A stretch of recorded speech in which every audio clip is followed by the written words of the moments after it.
streams here. Getting the streams going here.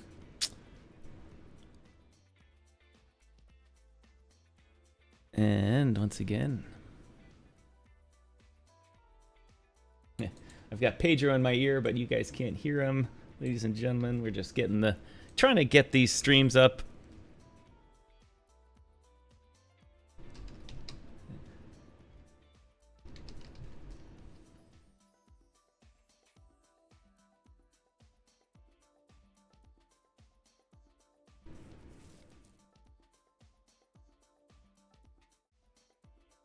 All right, we got a number of different places going here. We got Kick, we got Twitch, we got LinkedIn. Welcome everybody on LinkedIn. Of course, I can hear myself on LinkedIn. Welcome everyone. Please comment, share, like, follow. Your mic's still muted here, Pedro. Sorry. Now you're live, Pedro. That's all right. Hey, guys, just also remember, kind of comment down where you guys are coming from, what the weather is like, where you guys are at. That's always nice to know, kind of like we've got people from all over the world, you know, people from Switzerland that listen to us, people in America, Canada, Europe. I think we've got people in Africa. So it's interesting to see where everybody where our listener base is coming from. All right, everyone, as I like to say,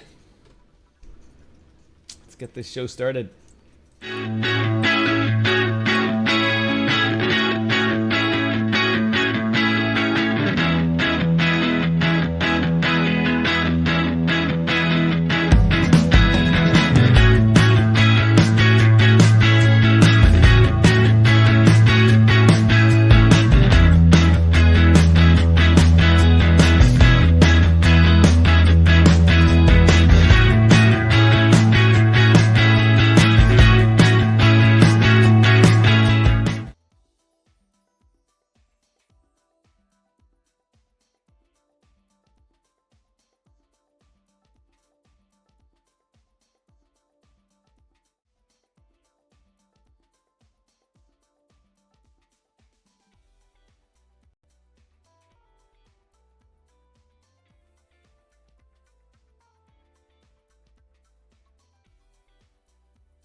It's not live. There we go. Good one. Flew the entrance again. Oh, at least I caught it early instead of going through 20 minutes of the show. Good morning, everybody. My name is Tom, otherwise known as Striking here in the digital media world. So glad to be hosting DYOR Live once again here on the DYOR Media Network. It is Friday, October 13th here in the Western Hemisphere. It's probably the 14th in other parts of the world right now. But today is a day that's mighty suspicious and superstitious for all sorts of people around the world.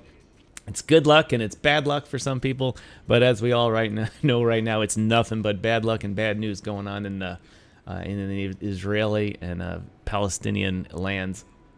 I don't even know how to say that right, and so I'm sure I'm going to get hate comments about origin and saying that right. So I'm just going to say over there at the eastern side of the Mediterranean, it's a mess right now.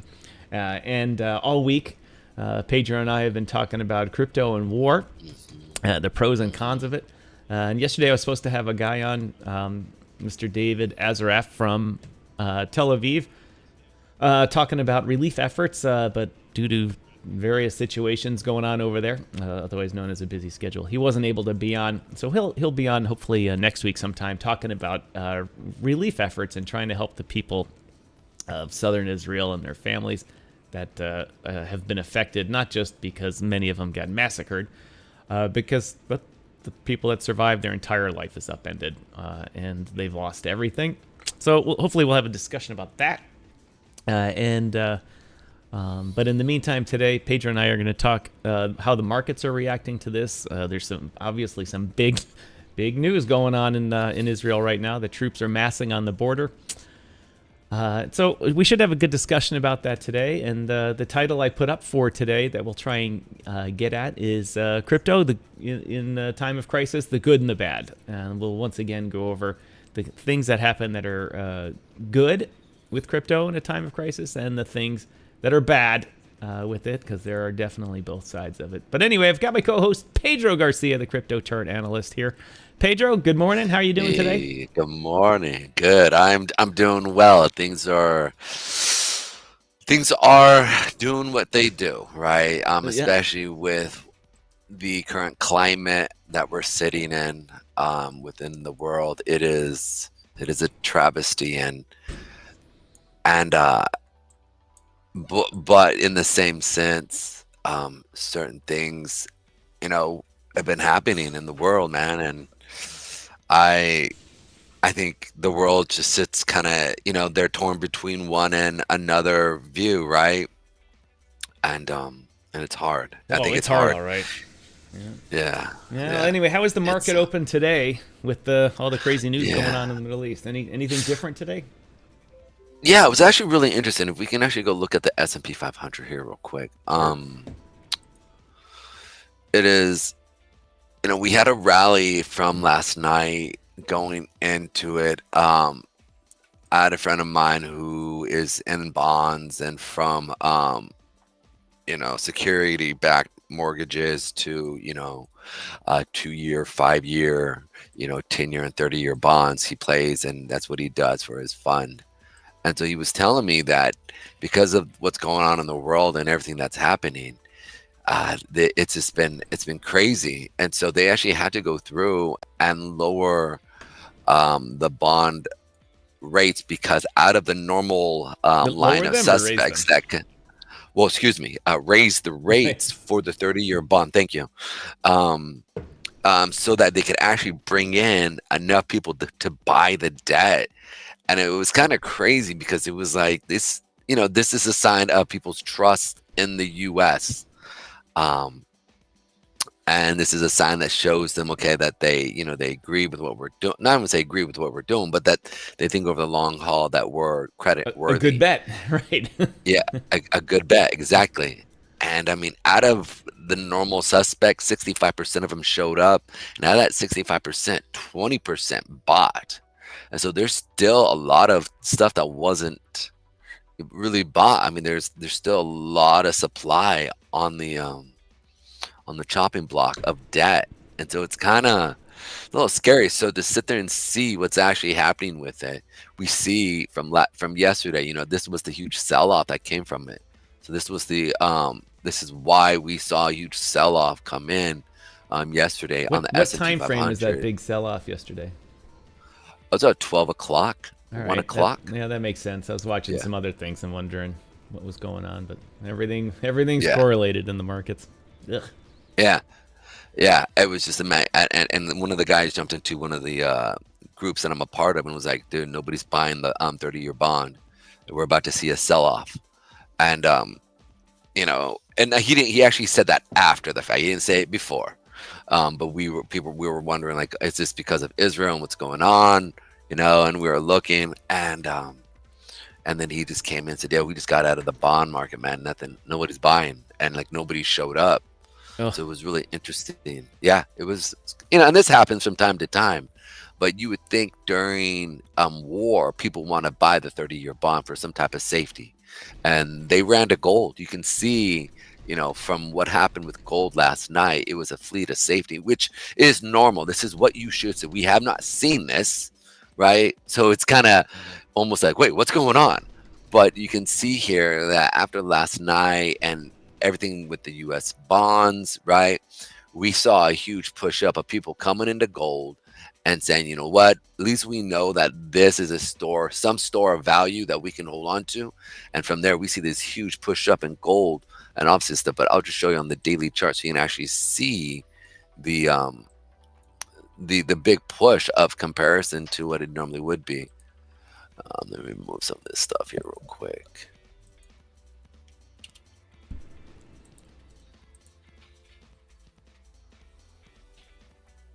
And you can see here though, like in comparison to a lot of the other candles that we see yesterday, gold rally was a substantial amount. It's about 2 times the normal amount of volume, not volume, but movement in the market. Now we see about the same amount of volume, but Yeah. just like, but you just see people pile in, and you don't see a lot of shorts coming in, so, or sells, right? So people are definitely rallying into gold and definitely trying to get as much as they can in this time of turmoil in the world. So when then I jump to the S&P 500, you can sit there and see that this is more or less, it's kind of stagnant. We don't know what's going on here. So from a like technical standpoint, we're in between the 50 and the 100 moving average, which is sitting right here, and we have the 8 and 20, which is basically it is the trending SMAs that I use to let me know, okay, we're trending. You can see here as we went down, we were trending here off of that 8, right? Then we pushed up and we start to bounce. So whenever I start to see a crossover between the 8 and 20, right, that typically indicates that we're going to probably start trending. And now just want to make sure I have the disclaimer running, right? Do. All right, perfect. That means, with my laugh, that Yeah. means, oops, I forgot. Let me put it back up. Yeah. Okay, So now it's up. just to make sure, this is all for educational and entertainment purposes only. This is not constitute as financial advice. Exactly. And if you do decide you're going to play the markets, please consult your tax representative or whoever you have who does your tax, making sure that you take care of those small details. All right, so you can see here that the 8 SMA is definitely moving up in these levels. As we're moving up, give me 1 second. Sure. Everyone, this whole work from home culture means that you have lots of distractions. Usually what happens, the distractions at my place is that we get a call from the front desk says Amazon. Amazon is delivered again. Anyway, for those of you viewers, take a moment to like, comment, share. Drop a note in the comments saying where you're from. We always like to know where people are from. We have viewers from all over the world. And even if you're watching this on the replay, say, hey, watching from, Kraplakistan or Kanukistan, where I am. That's my nickname for Canada, Kanukistan. And like I said, I developed that living here when it was minus 30 for 93 years in a row. And let us know where you're from. Let us know what you want to hear about. Ask questions of Pedro. Let me go through here. The Twitch stream is working well. Thank you to our viewers on Twitch. Kick, thank you for everybody watching on Kick. Thank you very much. Make sure you like, comment, and follow, and let us know where you're from. Let's see, on Vimeo and, of course, on YouTube and LinkedIn, all is going well as normal. But welcome back, Pedro. Just while you were off, I was telling everybody to like, share, follow, and comment. Please do, please do. And also, if you guys can, let us know maybe some of the parts of the stuff that you guys like. Even say, we love it when you do, Pedro, when you have all those lines that annoys me. Don't get rid of those when you talk. Or you're like, actually, I really kind of enjoy that because it helps me, gives me direction. Yeah, I'm learning, right? So let us know also kind of what you like, and also maybe even topics you would want me and Tom to look at and research, because a lot of people work, right? And so I think that's our job, is we can go through and we can research things out, check things out for you. So that's one of the things we really want to start doing for everyone who's listening and watching. So one of the things you can see here is that we're stuck in between this area here. And so the trending moving averages are not trending, right? We're starting to see some type of trend that moving up here. We're starting to see a bounce. But again, we have higher time frame moving averages that are above us. And these are weekly moving averages that we're playing against as well, as you can see, right? So again, we're ping-ponging off of these moving averages, which causes us to literally go sideways. And so this is where we're playing on the S&P 500. But on the back side, here we go. Come on, delete that. One last last one. Okay, but on the backside over here, we're seeing that we are in a this is, people who trade know that if you have a bunch of green going one way, then typically we'll come back down almost like a slip and slide, coming back down to the base of this. So we are coming down to these levels. We had a couple weeks of sell-off, and now come back retracement, and most likely we're going to come back down and tap these 41 or basically 4200. Yeah, tap it, Roo. Tap it in. And so basically from that 4200 to about 4150 area is really where we're going to see maybe potentially buyers coming in on the S&P 500. And so you're just like, what's the point of this? Why? This is a crypto show, right? Right. But the larger markets here dictate what the smaller markets will do. They are correlated in the aspect whenever there's major trauma going on around the world. So when we go through, as we're seeing a sell-off here, then we should see some form of sell-off, because I mentioned gold, right? Gold and bonds is where everybody typically runs. So if people aren't buying bonds, then people are buying gold. Bombs, that's funny. People are buying bonds, they're buying gold. And so that's a sign of instability. Right. So now we want to go, well, we should see some form of stability coming into Bitcoin then, right? So let's check out Bitcoin. It's actually quite the opposite. We're seeing a sell-off from where we've been sitting at with Bitcoin. Right now we're seeing that 20, like I brought up earlier this week, talking about the market into last week. I expected us to see us come down to these levels here of the 2,500 mark. Sorry, they're doing construction down. That's why I didn't show up yesterday, because there was way too much noise. So it's just like they were drilling and stuff like that. So I had to step away. So you can see here that as now we're starting to come down to these levels, the part that I'm looking at more than anything is really, again, that 25,000 mark area, which is where I've been talking about. And I'm pretty positive we're going to sell through that. We're going to push through, because we're hitting liquidity pools, which is then bringing stop outs, right? So as we start to bring these stop outs, we'll see it come up and then come back down, come up and come back down, which brings in a lower high, lower low. So these are these levels that, for me, since we did not get above here, and it really did try, you can see, boom, boom. If we fall below this level and this level here, which is that 24, the next spot is literally a 20,000 mark area here. And so basically giving up the amount for the year. I think once we fall below that 24,000, 23,000 mark, people are definitely going to sit there and go, okay, I'm going to sell off some of my portfolio and basically see if we can get it to come back down to these lower levels, right? You may see an addition of additional sellers step in when we're doing this.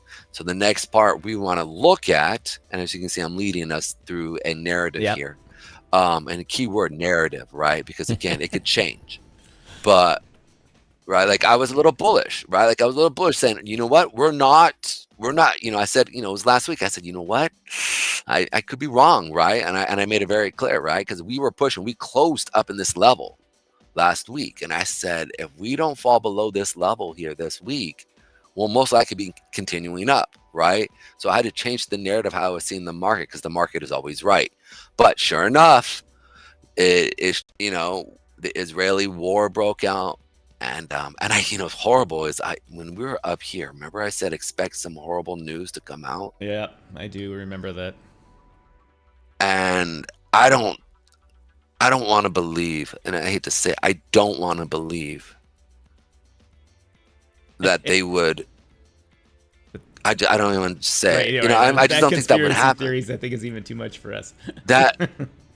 Yeah, exactly. Like it's horrible. I don't want to even think about it.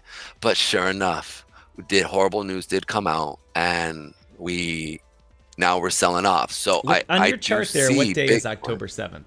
Yeah. right here.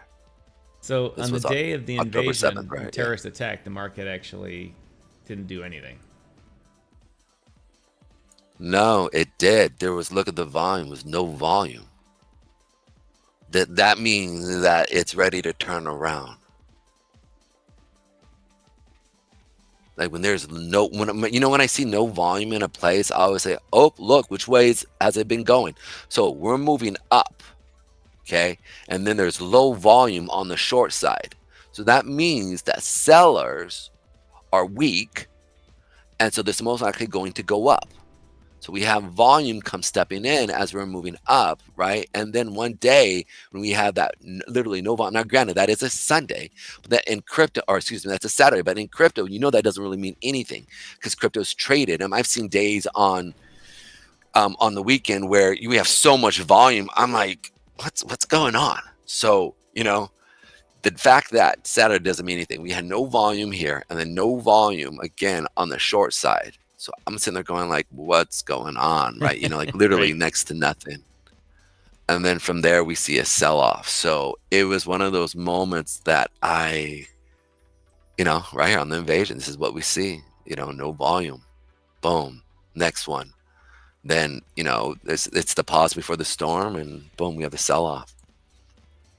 So let's talk. I'm trying to get a handle on the concept of volatility in Bitcoin lately, and frankly, because the volume's been low, larger market makers have more of effect on the market, thus increasing the one party's ability to drive a quick rally or quick tank and make it more volatile. But what's the overall volatility seems to be, except for big moves like we saw a couple of weeks ago, it seems to be rather not very volatile at all and very steady. Yeah. When you zoom out, what's your thoughts on that? Do you have any info about that? I'm trying to correlate this to another thing in my head that I'm trying to figure out. So I always go to look at the actual volume chart, right? Like the looking at the shorts and the longs in relationship. So the long chart shows us buyers and people who sell their Bitcoin, not shorters, but who sell their Bitcoin. This is a good chart to sit there. So when I see it going up, that means people are actually buying the spot market. Okay, the actual real market of the coin, right? So people are buying or people are selling that coin. Okay, so when I'm looking at this, it's one of those things that I'm seeing, and you can see that again, there's not a lot of people buying this, like in comparison to when we saw when Bitcoin was falling last year in May, right? This was the buy. These people were buying like crazy. Look at this. This is what we've had this year, right? And it's primarily in the same area. So it's like, this is what we're seeing comparative to look, right? Like there's no comparison, right? We're talking thousands of percent people buying versus bloop, right? And bloop, right? So this right here, bloop. Yeah, bloop. So if you look at then the short side, okay, and if we look at the short side, right, shorts are coming off. So you can see here, like they were picking up, but now they're coming off in the last few days. So particularly, I again, from a charting standpoint, when I'm looking at these levels, I'm sitting there saying, well, you need shorts to kick in when the market's going down to push it, to drop it down.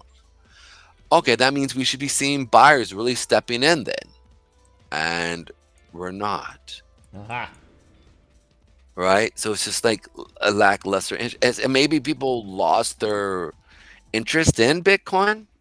With their attention span around the world, you got all these kids, you know what I'm saying? It's like, and they're the traders, so it's, I don't know. Well, here's my theory on that. My theory is that as we all know, you can go look up. There's websites that track how many Bitcoin wallets are in profits, and not. And many people got into the Bitcoin market on the retail side during the FOMO pump when it went to 60,000 in the fall of 21 or so? I believe so, yeah. Yeah, and then again in January of 22. And they FOMO'd right in.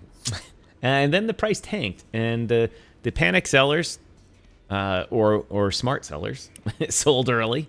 The panic sellers let it drop a lot and then sold. And then everyone else is like, well, I'm in this to win this, and I expect this to go to 100 or 200 or 800,000 over the next couple of years, so I'm just holding.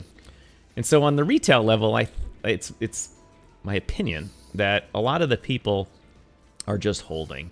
And the people that were having fun day trading it when it was FOMOing up and down and stuff, even I don't mean like small 0.001 BTC. I mean, day traders that were tossing 1-2 BTC at a time. I mean, you were swinging literally it. seeing on a daily 10%, And those guys have 15% left. days. Yeah. Yes. Those guys have left, and they're just holding Bitcoin and trying to find other markets that have a little bit more volatility in them to day trade. And the big institutional guys have kind of consolidated into, the cabal that it normally is. And they're not day trading it. They're just buying when they can and when they want to affect a market manipulation move. So it's just my opinion that the retail guys are just scared into holding. And the market makers and big institution guys, there's only so many of them right now. So there's not a lot going on. And so the volume is down.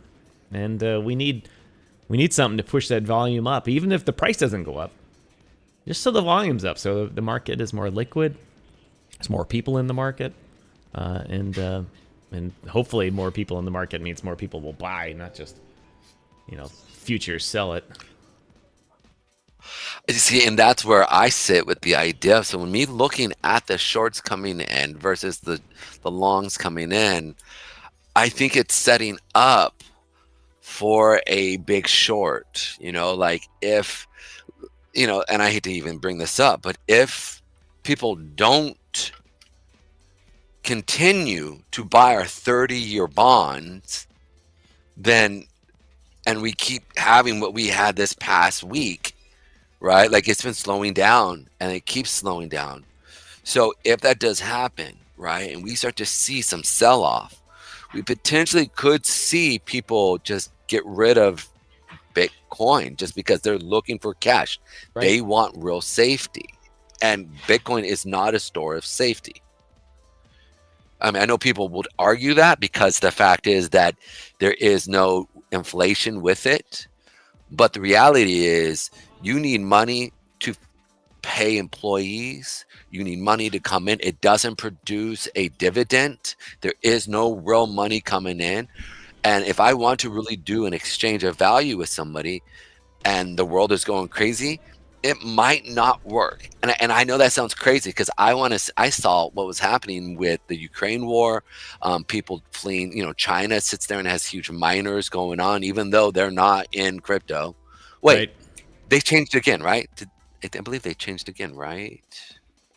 Now I think they're opening up mining. But either way, it's one of those things that they're starting small in Hong Kong and I mean, let's face it, the important people in China do what they want. But I think they're using Hong Kong as a little market to test things out and make it right. Start bringing everyone back in. Then they'll start saying, once everyone's in Hong Kong, they're going to say, we're not going to renew your license unless you open an office in Beijing. Mm-hmm. That's how that works. That's another thing, right? With especially instability within the CCP and just, I wouldn't even call it instability. It's just there's no real democracy. Hong Kong is supposed to be, two systems, one country, right? And that's definitely not been heard. That's not something that is actually being really followed. They shut, they're bringing in tanks. It's not that it's Tiananmen Square, but it's definitely one of those things that we are seeing where, again, it's instability. You say one thing, you do another, right? Same thing with Biden, right? Like Biden says one thing and does another, right? We $6 billion to Iran. Like, really, dude? Like the rest of the world goes, this dude is a liar. Like I was watching Iwan, which is a very conservative news station over in India, but still, like even the liberal side was like, are you serious, dude? Like you're we don't even, you're making us look bad, man. Like it's like, am I wrong? So it's like there's so much instability, and with Bitcoin at a store value, in the long haul, yeah, it's great, but people can't sit there and look at the long haul right now. It's like I got to put food on the table, and I have to sit there and pay my employees. Yeah. And so I look at that and I sit there and say, if I'm really wanting to buy Bitcoin right now, I think it's too high. So I'm going to go through and buy it at a low level, because sooner or later, if everything falls apart, I want to at least buy it at a low level with some extra cash, right? All I right, don't know. Pedro, What are your thoughts? This is the we're half hour into the show here, so I'm gonna take a moment to talk about our sponsor real quick and run our sponsor ad, and then when we come back, we'll finish up the BTC where we're going talk, and then hit on the topic of the day: the good, the bad, and the ugly with crypto. Yeah. So, ladies and gentlemen, my sponsor of the show, Auditchain, here over my shoulder. A company that has put together a new way to evaluate and audit other public companies' financial statements, and something that used to take 4 or 5 weeks by a fleet of accountants and auditors and all those people that work for those big consulting companies. They can figure stuff out where they went wrong in about 5 minutes. And so instead of, like I always say, instead of sitting there listening to me and pontificate about it, why don't you sit there and listen to me pontificate about it in this ad? Most of you know that crypto exchanges have been taking a beating about transparency, and many groups out there are trying to solve that. But Auditchain has already done that. Auditchain's protocols and network of validators can mathematically prove that a company's entire financial state, not just proof of reserves, but a proof of state, and whether or not that company is providing accurate reporting and information to the respective government regulators and to the public. Seriously, you and I can check crypto companies and traditional companies' financial reports for transparency and accuracy using a logic and reasoning engine called Pacholi that records its output where? On the blockchain. Seriously, ladies and gentlemen, blockchain technology is now able to be used to check on traditional companies. Behind me is a list of companies that comprise the S&P 500, S&P 100. In essence, the largest U.S. companies by size. More than one quarter, 29 out of 100, have problems with their reports. Remember, accounting and other corporate systems are garbage in and garbage out. So if there are problems with the data out for these companies, in red here, what does that mean? That's right, ladies and gentlemen. There are problems with the data going in. And this was figured out not by accounting or auditing firms and fleets of consultants. This was compiled and reported on by Auditchain's Pacholi validating nodes and took only 5 minutes. It's revolutionary and it's a disruptor technology.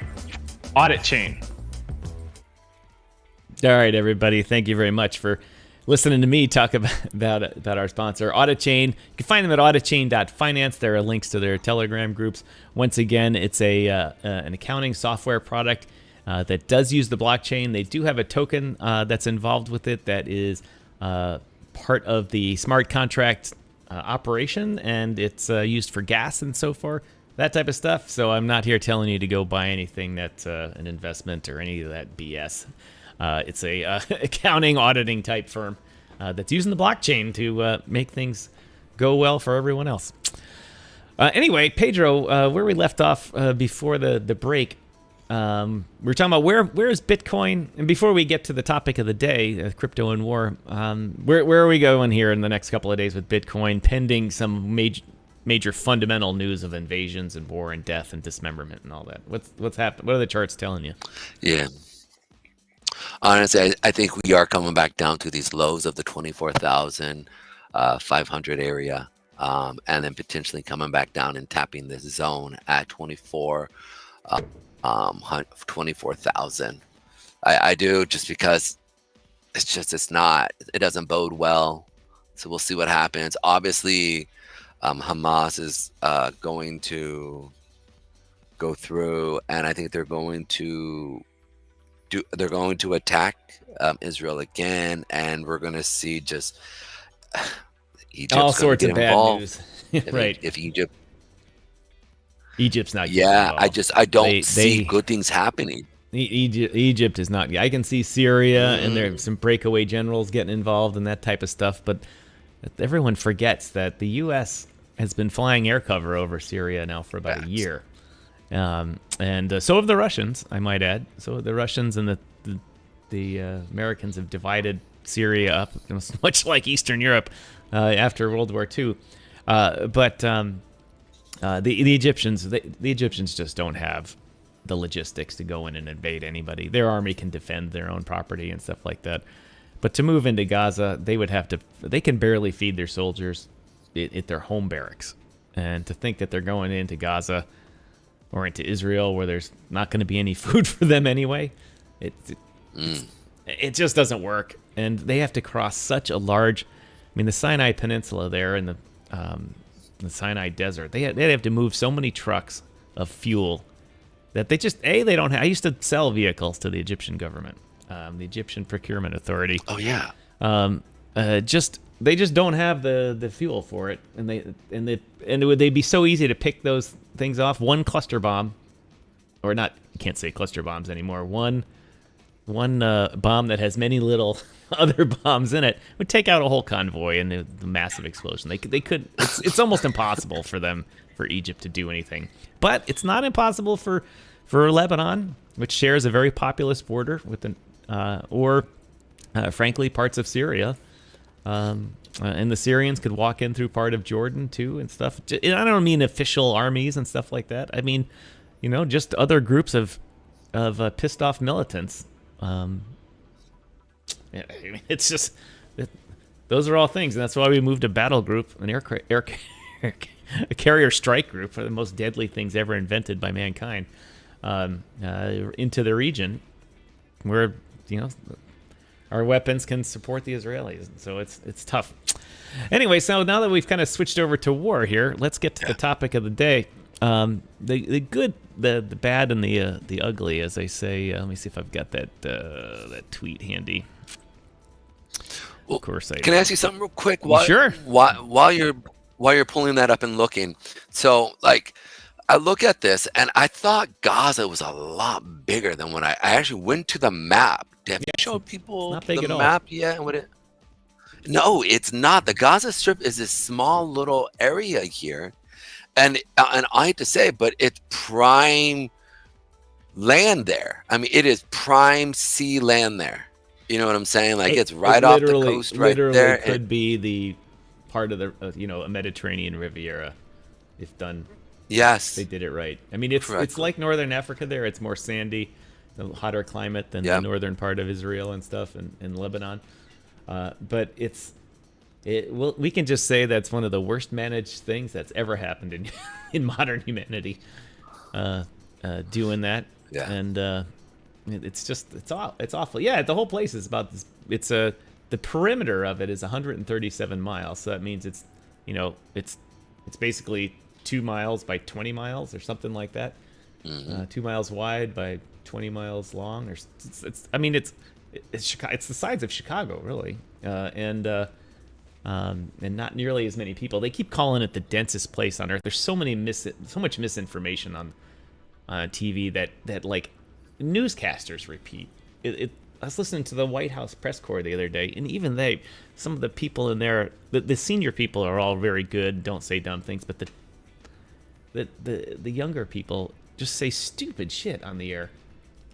They keep saying it's the most dense place on the planet. First of all, have you ever been to a Chinese city? Have you ever been to Taiwan? You've ever been to big neighborhoods in Mexico City? Have you ever been to Mumbai? I mean, Mumbai, my God, the density in Mumbai is unbelievable. And Gaza is not. If you look at the map, there's plenty of open area. There's, of course, there's a couple streets where there's high rises, but New York's high rises.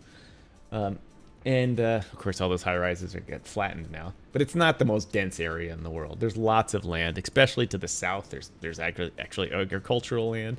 There's an abandoned airport that nobody's using. There's there's all kinds of space in that area. lots of underutilized space because they don't have the resources to properly build things there because of the situation going on. And I'm not going to get into that situation. But why do I have two pictures? Why do I have another picture above my head here? I don't know. I'm not going to worry about that. But anyway, it's just it's a shame that what they've done to it by allowing the poor Palestinian people have allowed Hamas to be their overlords, just like the people of Afghanistan have allowed the Taliban to be their overlords. And the two are not the same. I mean, Palestinian people and Hamas are not the same. And just like the Afghani people are not the same as the Taliban. But one group is ruthless and one group is not. And the ruthless people win in these things. The people that are just going to go shoot people. Hey, we're going to have an election here. You vote for me or we're going to kill your whole family. Okay, I'll vote for you. As they say, that's how that works. And so they ended up with Hamas running it, and they're not just saying, oh, we want a nice little Palestinian state. They're calling for the extermination of all Jews and kicking them out. Yeah. And so obviously Israel's got to react that way. So there, it's can you all do me they a do is favor? all they do is dig themselves a deeper hole. That's all they do. Ugh. Literally and We'll physically. talk about the relationship. Sorry, go ahead. Yeah. I mean, but here's the thing. I don't think people understand. Like, it sounds so. It's almost like extreme right. Let's say. I mean, would you call alt-right alt-right? Yeah. It's like them coming in and taking over a small part of, let's say, actually, I'm trying to think, the size of New York. Would you say that's what this New York Gaza Strip is like? Maybe, oh my God, Manhattan like is much greater larger New York than this area. Yeah. No, Gaza is lit. I mean, okay. it's small. I mean, think Go something 2 miles from you. That's its widest spot, 2 miles, and it's Okay. roughly 10 to 13 miles long, if I'm doing my math right. That's it. Okay, that's a great way of saying it. All right, and then all of a sudden you have alt-right. I'm sorry, Nazi I am terrorist not group doing my come math in. right. I'm not doing my math right. It's much larger than 2 by 10 or whatever. It's 20. It's 10 miles by 13 miles or whatever it is, or it equals about a border of 137. Okay, New York. miles. Yeah, let's say Manhattan. Yeah, Not that Manhattan. So say downtown Manhattan, right? But we're going to use that. It's somewhat comparable.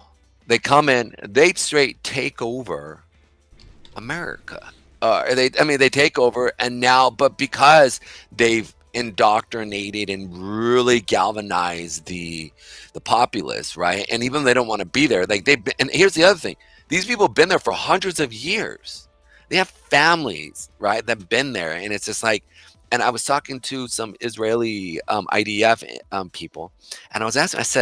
I said, all right, let me ask you something. What is it that makes the people stay there? He goes, because Israel understands, like, there's all these people who've lived for hundreds of years. We actually go through, we maintain the water supply. We make sure we send doctors over. We actually take the people who are smart, who want to be doctors, and we educate them for free and say, go back, right? Like, it's in their best like that. And I was like, yeah, I was shocked when he told me this. He goes, dude, he himself escorted. They did convos. Well, I wouldn't say evacuated. They went through. They would bring over really smart people who were coming into Israel to educate them. And they had to bring them every day because people would, not the people, but Hamas would attack them because they're siding with Israel to educate their people. Then to come back and and to be able to do medical work within doctor work. That's funny. Medical work within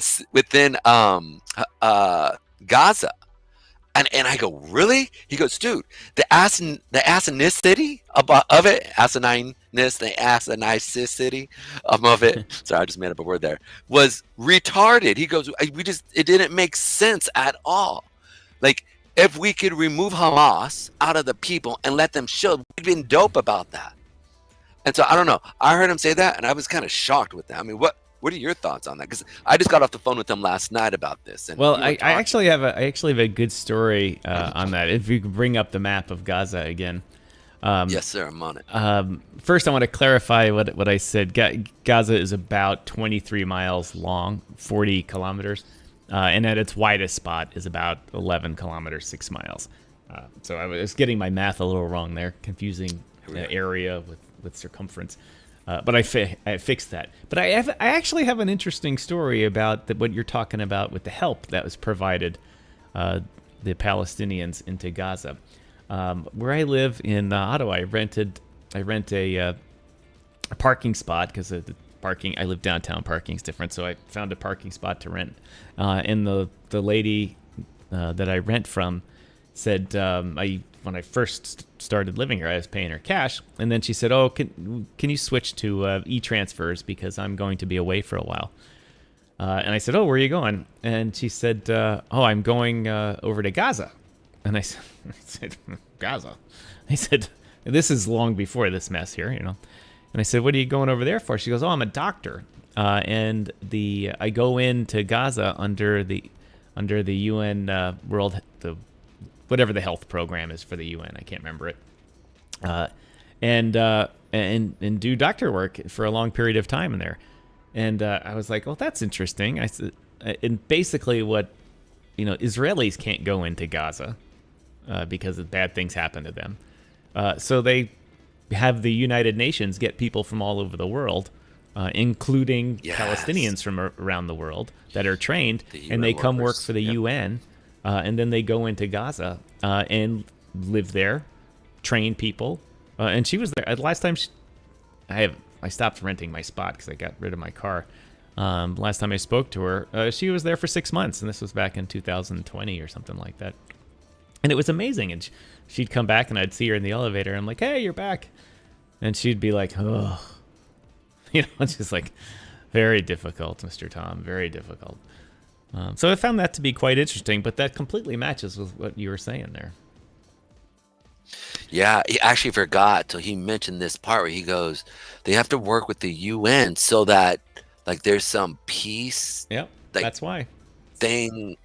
Yeah, and I didn't understand it. I was like, oh, okay, but well, that makes sense. So now it makes sense. Because when I've done a lot of work in Israel, my former work, and in and around the Gaza border, in those couple of little towns, because a lot of those little towns have very small industrial parks. So I ended up working in a couple of them for a little bit for some stuff from a previous life, as they say. Man, I totally forgot where I was going with that story. Gaza Strip working with the UN. Oh yeah, that's right. They were fixing a bunch of armored vehicles for the UN because they go in and out of Gaza all the time. And I said, "Oh, do you go in and out?" He goes, "Oh, we're not allowed in there." I was like, "What do you mean?" And he's like, "Oh, no." He said, we call Palestinians to come out and be the drivers to drive foreigners in and out." He said, "We can't go in there." And most Israelis can't even go into the West Bank, like into Ramallah, big city of Ramallah. In fact, I went there into Ramallah a while ago to go visit a couple of there's no embassies in Ramallah, but there are diplomatic missions that are not embassies. And I went to a couple of them to check up on some things. And how do you spell that? RAM. Ramallah. It's looking at your screen, it's on the west side of Israel. I'm sorry, east side of Israel. Oh, okay, right over here. Yeah, and the Israeli guy that I was hanging out with, he's like, "Oh, I can't go in there." It's like, what? He goes, "We're not allowed to go in there." He said, "Because we're a kidnapping threat." He said, "But as long as you have a Canadian or American passport or Euro passport, you can go in." He said, "Not if you're Jewish, though." He said, "They'll figure out that you're Jewish very quickly. But if you're just a regular American or Canadian or whatever, you can go over there because you're not at risk." But I knew I was escorted by, diplomatic people and stuff like that. But it was very weird. It's like you see the map, and the Israelis can only use about half their country. They just can't go in the other places because it's a insecure risk. But Ramallah is it because was really it's nice. Islamic area, or No, it's just because the Hamas operates all over in Hezbollah, and they have their operatives, and if they find a Jewish person they can capture and hold hostage, then that's good for them. But Ramallah was nice. Everyone's like, oh, it's just all they show on the media is kids throwing stones and stuff like that, which there is plenty of, I might add. But that's all they seem to show. Why did that stop? Oh, there, I got it started. But anyway, in Ramallah, there were like streets with cafes on it. That's not a particularly entertaining street, but the main boulevards and stuff like that have hotels on them and bars where people sit out late at night. Because you go there, you get to Ramallah by leaving Jerusalem and driving up into Ramallah through a gate, and Jerusalem shuts down at 5 o'clock. I mean, 5 o'clock, there's no partying, there's no late night, people don't stay up. 5 o'clock, done, and the streets are nothing. And then you go over into Ramallah, and people are, it's like a European style thing. People are like, oh, it's 10 p.m., we're going to go out at night because the clubs are open. And you're like, this is not at all what I expected. Not at all. It's a very westernized Arab influence, as they say. yeah, I can see it right here. It's All right, I we've mean, been BSing a lot here. We got to hit the Oh, topic yeah. of the day here, which I want to get into. Yeah, let's do it. Because the Let's talk about it. algorithm's marking down what we say, and we got to get these topics in. What I wanted to talk about today, I'm bringing my screen back up. Talk about today, as I have been all week, is the good and the bad with war. I don't know how I got the wrong screen up. The good, the bad with war in crypto, and we've talked all about the good sides and the bad sides. I did a show yesterday talking about enumerating them and going over them. But one of the things that I spoke about was the bad side of crypto, in which crypto helps fund groups of people that are going to do bad things with the money. And one of the, sure enough, about 10 minutes after I did the show yesterday, all of a sudden articles started popping up all over the internet about how cryptocurrency was being used to fund Hamas.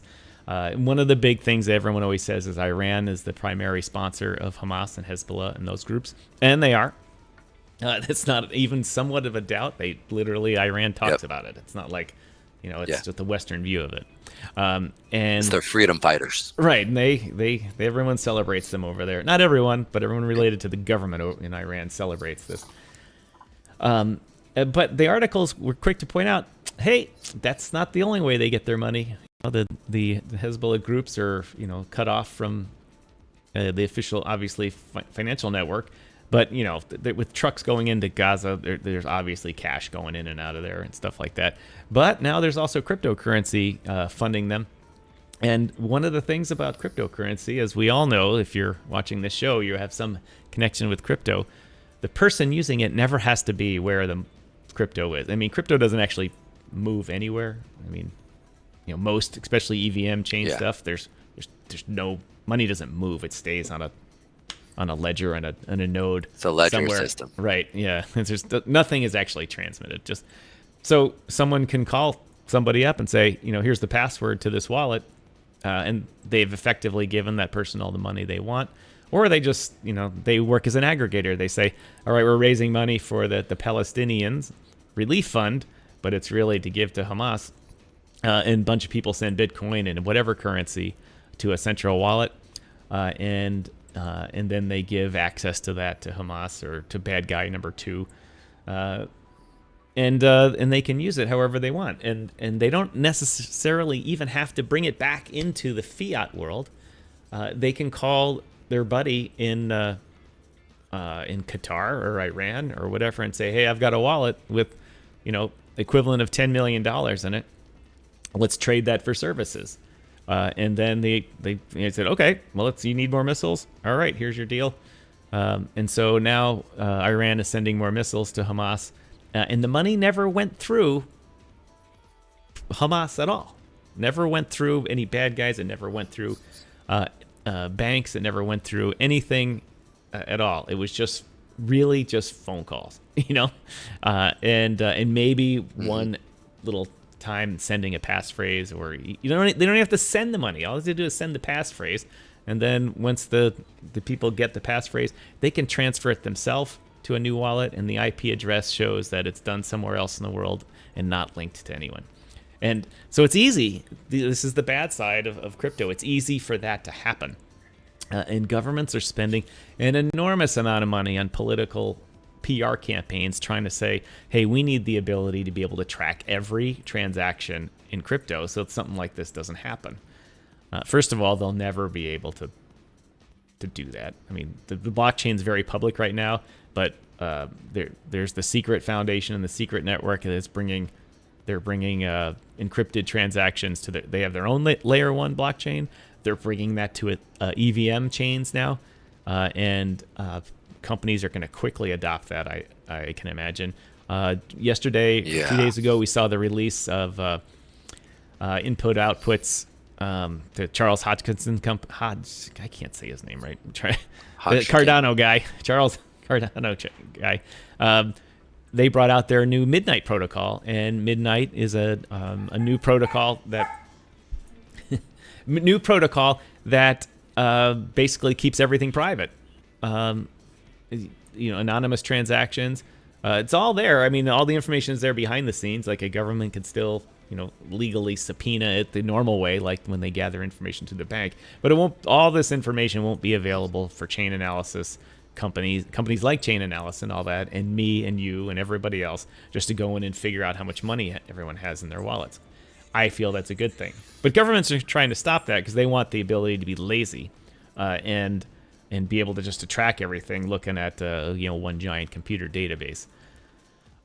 So the bad side, as we're saying, the bad side of crypto as of today is that we're finding out that unfortunately people from all over the world, it wasn't just, that the State Department has come out and said, look, that $6 billion is still in the account there, and it's only to be used for humanitarian purposes, and the Qataris and the State Department have to approve it.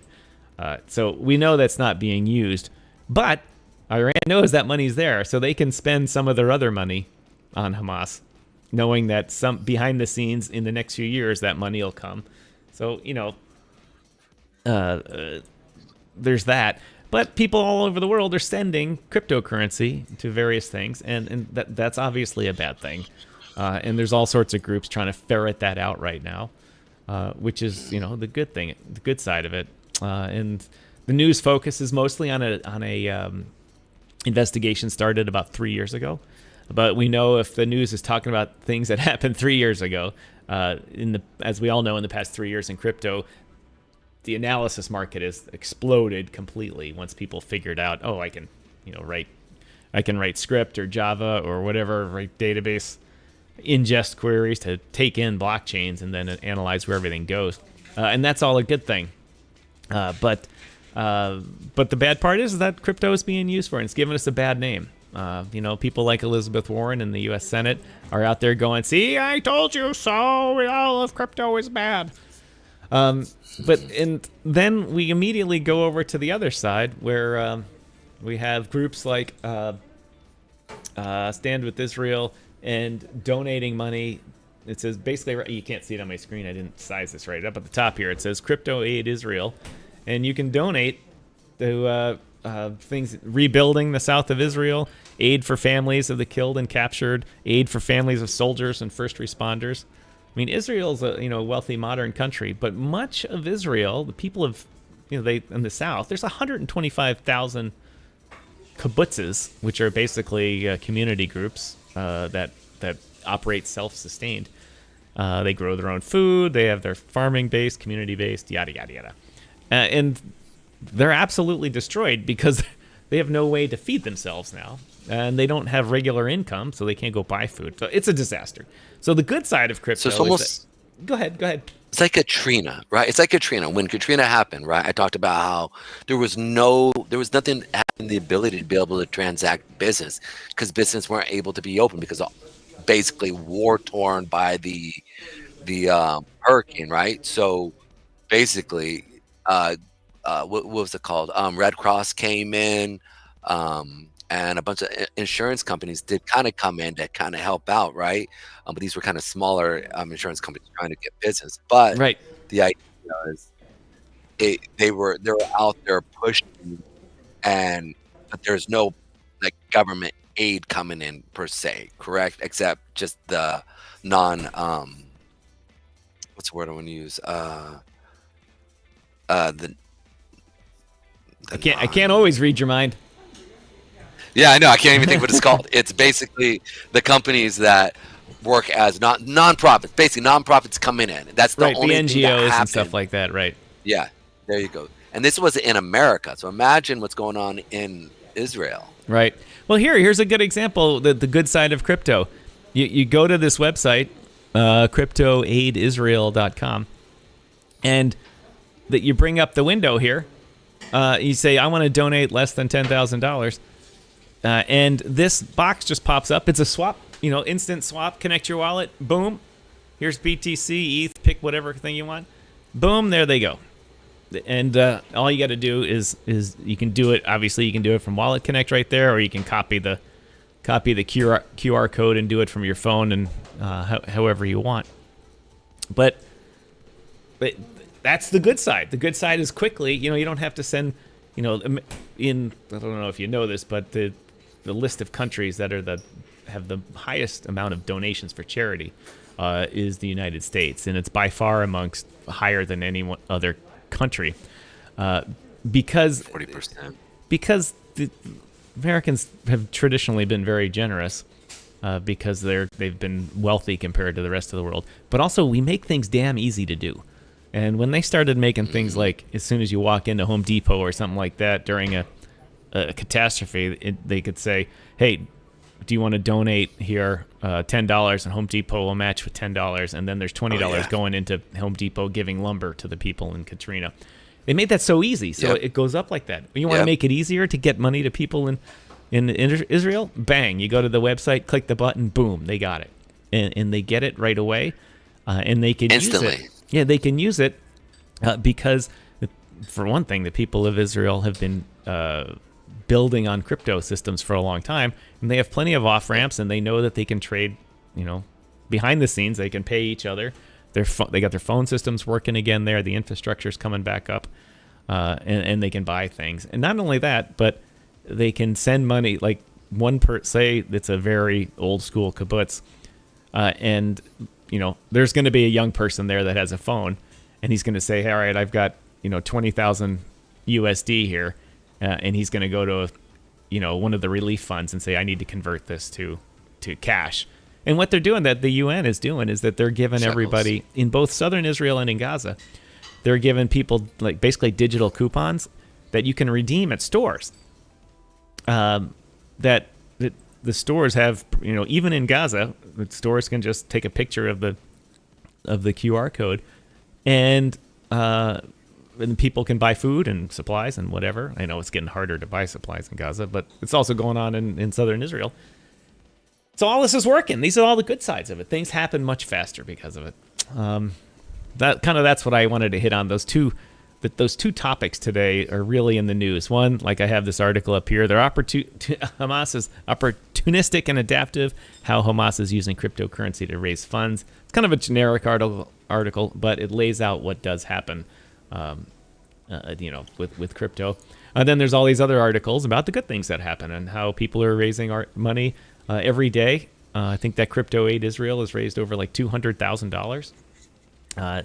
Just for the short term to help people in Israel. So, and if you know that I use that one example, that there's in the Arab world there's going to be other websites like that helping the Palestinian people. I'm sure there's a website or two in Harvard helping the Palestinian people. Oops, did those kids make a mistake? Ixnay on the Harvard day. Anyway, that's what I wanted to talk about today, to get that in the great YouTube algorithm. And we've only got about 5 minutes left here. Pedro, what else do you want to hit on this topic here? It looks like we're getting Israel. I feel as if. No, I was looking. Yeah, I was gonna say Israel is doing their thing, and the market is falling, and we're definitely. I hate to say it, but from a trader standpoint, this was easy money because you knew as soon as that was gonna happen, the market was gonna fall apart. It's kind of sad, but it was almost easy money, and we're talking the market is moving big time, like big time. Yep. So I think that's And really here it says Israel warns 1.1 million people to leave. That's just amazing. That is so amazing. The fact that they did that, or just the fact that it is actually happening. Is that what you mean? Yeah, right, exactly. The fact that they did that because it's going to happen. I guess that's the best way to describe it. Yeah, because they could have just done it, is what you're saying. Yep. Yeah, I think it's. I don't think I have a chat function on this, do I? Oh, we don't. That's gonna wanted to. Oh wait, here we go. Let's try this. Here on the web face on the video link, I sent you the Market Watch link. If you can grab that, then it's all you. Anyway, Pedro, it's time for me to go. I've had a good show today, talking about the markets, and talking about unfortunately talking about the war and stuff like that. That's never a good thing, but as they say, it has to be done. Yeah, I agree. And on CNN, there's a press conference coming up. The U.S. State Department, the guy, Tony Blinken, or whatever his name is in Qatar, and they're about to have a press conference. I'm going to watch that. I'm sure they're going to bring up the $6 billion. We could talk about those bozos in Qatar for a long time. They've pissed me off. Anyway, anything else before we run off here, Pedro? Nah, sir. I think we went over some pretty cool stuff, and it's gonna be really interesting to see as we move forward what the new developments are going to happen with Gaza, with everything that's correlated with that. I think it's going to be really interesting. Yeah, kind of light on the viewership today. Only 12 people joined us on YouTube, but we had a bunch of people on Kick join us today. At one point, we had 12 different views from Kick. None of them would be, we'll say, very long, but they viewed nonetheless. And I think only a couple more. So probably I would say probably our total viewage is about 40 today. I'll be happy. I'll be happy when this gets to be about 100 every day between the different platforms, and that would really help. So if you're watching us on the replay and you got this far, please like, comment, subscribe, follow, share, do whatever to help the engagement. If you make a comment, I will respond to it with an answer, or Pedro will, or something like that. If you got a question, let us know. But that's all I got, Pedro. Anything else? Yeah, nope. Just stand by. I'm looking. I mean, it's kind of sad, but it's interesting to see what's going to happen this weekend after the bulldoze in effect. Yep. So we'll see what's up. All right, everybody. For Pedro Garcia, my name is Tom, otherwise known as Striking, here on the DYOR live show here on DYOR Media Network. We will see you next week, so be there.